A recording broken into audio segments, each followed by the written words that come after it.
I'd like to start with your background.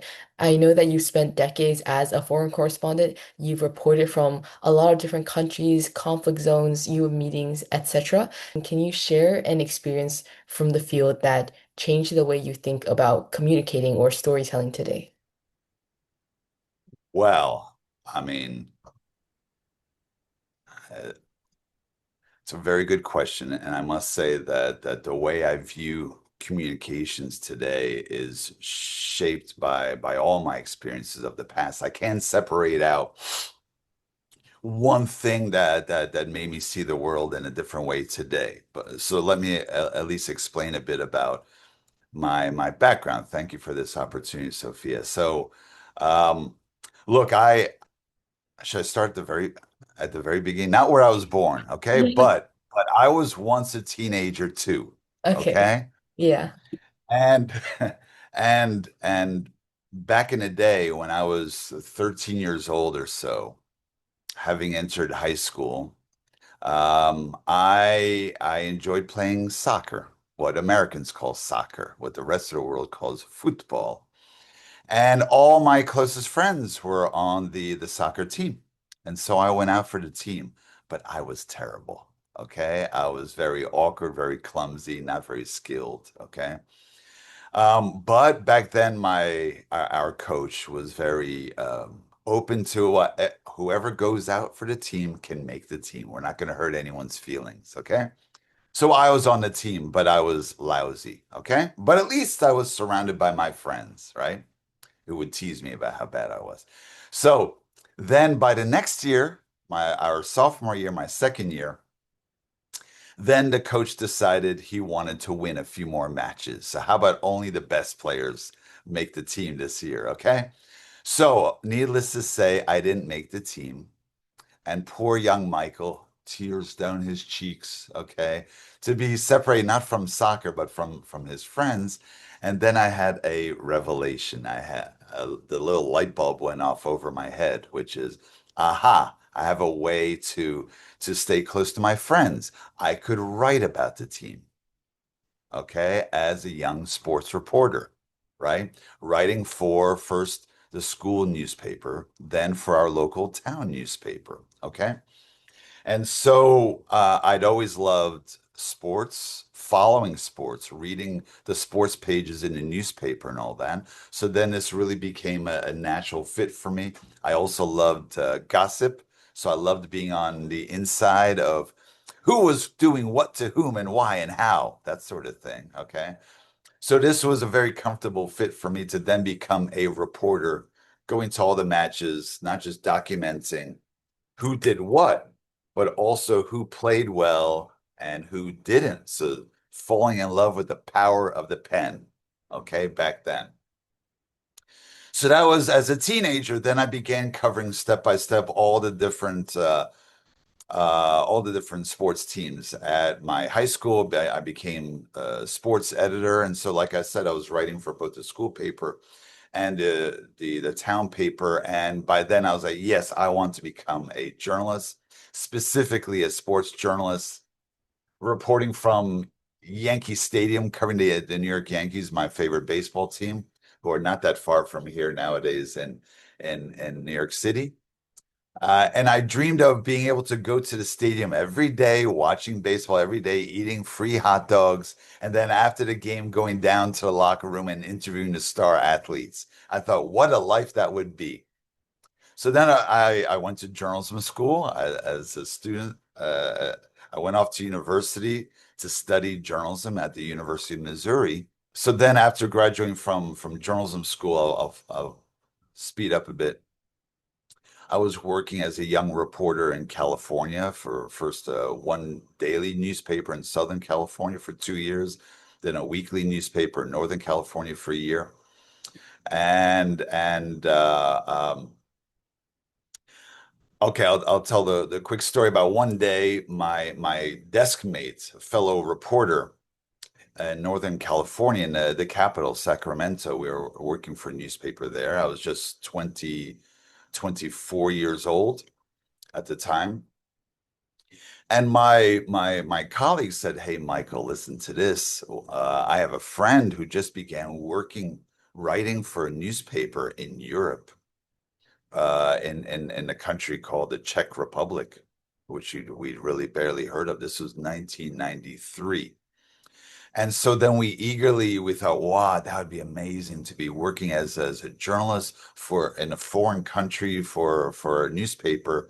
My dream was not to write for a local newspaper, okay, even though an English language newspaper. My dream, my goal was to write about a country or a region for an American newspaper back home. Okay, that's foreign correspondence versus being a local journalist. But to have that responsibility on my shoulders to write about an entire country, an entire people, and be paid for it, and even to be paid to travel, then not just to report from Hungary, but even to, oh, can I get someone to pay for my flight, hotel, meals, and interpreter, even to hire someone, okay, which was very important. So then I got to know people, and also I began to work my way up the ladder. Then I also began to develop my own reputation. So as I met journalists, especially freelancers, as they moved up the ladder and with more and more prestigious newspapers and magazines, sometimes they would discard the lesser publications. And me, I was on the ladder behind them.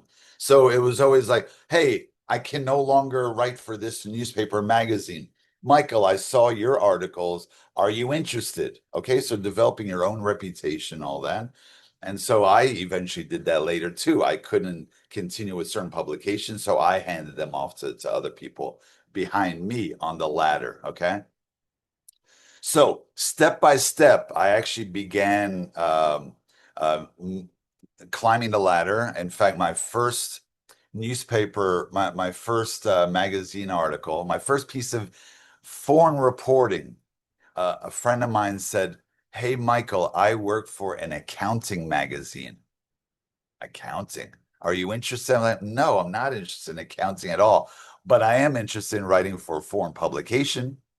And so he said, this is called East European Accountant Magazine based in Dublin, Ireland. And this is important for your audience. I kept an open mind.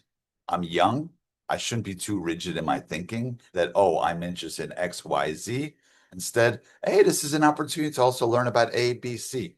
So I began writing for East European Accountant magazine, writing about the accounting industry in post-communist Central and Eastern Europe. I'll tell you the story about my first big break because even then, like I said, writing about accounting, writing about property wasn't my real passion. Okay. Mhm. I Mhm. wanted to write about bigger issues. And to the south of Hungary at that time was Europe's bloodiest war since World War II. This was the Bosnian War, okay? War in the former Yugoslavia, which raged from 1992 to 1995. And this was now 1995 when I was building up my own self-confidence and wanting more and more responsibility. And at the same time in Budapest, this was interesting because in Budapest, many of the serious journalists who were covering the war just to our south, Hungary borders Serbia, Croatia, these are former Yugoslav republics, and below that, Bosnia. All of them were involved with the war, which killed 200,000 people, created 2 million refugees. It was a nightmare scenario for 3 years. And in Budapest, many of these very serious journalists would arrive in Budapest for rest and relaxation, R&R. They'd cover the war from the war zone, and then Budapest was a lovely city not too far away. So I would go to a bar where lots of journalists would be hanging out and say, "Oh, there's the Washington Post correspondent in Sarajevo in the capital Bosnia. Oh, there's the New York Times, the BBC, boom, boom, boom." Okay. So I wanted to try a little bit of war reporting, okay, but I was very concerned because many journalists have been killed intentionally and even accidentally, whether they were targeted. by soldiers, even though it said press or press on their helmet or something, or they stepped on landmines, that sort of thing. So I sent off all these my packets, my portfolios. And then I had to follow up with phone calls. And one by one, they said, no, no, no, no, or they ignored me. Because also it'd be a big responsibility like, wait, this guy whom we've never heard of before wants to go into the war zone. Are we going to take that responsibility to say, yes, he's one of ours in case something happens to me? In case I step on a landmine and lose a leg, or I'm arrested in a war zone or something like that. So they were also looking for credibility. Such an important word in professional life. Do you have credibility? Do you have believability that you are who you say you are, that or that you can do what you claim you can do? And so one by one, they said no. And then I was down to my last newspaper, the Miami Herald, which is still around today, a major newspaper, but considered like a second tier major newspaper in the United States after New York Times, Washington Post, Los Angeles Times, Wall Street Journal. And so I was on the phone with the foreign editor. His name was Juan Tamayo, I remember. Well, Mr. Tamayo, I'm going down to the war zone anyway. While I'm there, is there anything you'd like me to look into? Any topic that interests you? Okay. And he said, well, actually, since you're going down there anyway, not true. Since you're going down there anyway, he said, I was there 3 years ago at the beginning of the war, okay? And there were stories that we were hearing about women being raped in large numbers, okay? In fact, we started hearing stories, rape, uh, if you know and what your audience knows, rape is a very violent crime, sexual, but a crime of sexual violence, right, against women. No consent. And as he said, but what we heard was that this was actually part of a strategy by the Serb soldiers, the Serb leadership, sending their soldiers into you have to understand too, this was an inter-ethnic, inter-religious war. That's what made it so messy was, for example, Serb Orthodox Christians sending their soldiers into Bosnian Muslim villages, and they ordered them to intentionally rape and even try to impregnate Bosnian Muslim girls and women who very tradition minded, very conservative, that they knew that if you impregnate them, then it would lead to tearing apart families and communities because what happened was many of these girls and women then did become pregnant and they began abandoning their babies. They couldn't stand the thought of seeing in the eyes of their child the eyes of their rapist. Okay. So he said, Michael, if you're going down there, and I was there 3 years ago, I'd be curious, what's the situation today? Whatever happened to that situation? Okay. And I said, you know what? I'd be happy to look into that for you. Okay. And so we hung up the phone. And guess what? Once again, no agreements on, no guarantee that I'd be paid, no guarantee that I'd be published, no talk of paying my expenses to go there, okay, which was a neighboring country, again, or going south into the region. I was prepared, again, this is a lesson learned. I was prepared to invest in myself. Okay, because I knew I had to somehow get published to build up my credibility to prove that I could be an international journalist, a foreign correspondent. And now, once again, I had my foot in the door, this opportunity to do this. Okay. And so after hanging up the phone, I gave myself a high five. I gave myself a pat on the back. Okay. And I said, my foot's in the door. Now it's on me to prove that I can do what I say I can do. Okay. And so I researched it. I researched the story. All right. So how am I going to look into this? What is the situation today? And I learned that guess what? That there was an orphanage, a home for children who have lost their parents somehow, okay, an orphanage, right? In fact, that there were a handful of orphanages that the Bosnian government had established because they said, we know the terrible circumstances of these births, what happened to the mothers, okay? But these are still children of our nation and they still must be cared for. So they established orphanages. And I learned that now, 3 years later, there were orphanages for some of these babies and toddlers. And so I found one in the neighboring country of Croatia in the capital, Zagreb. And I planned a trip to the orphanage. I arranged a meeting with the executive director, with the boss. Okay. So I planned a 1 week trip paying out of my pocket.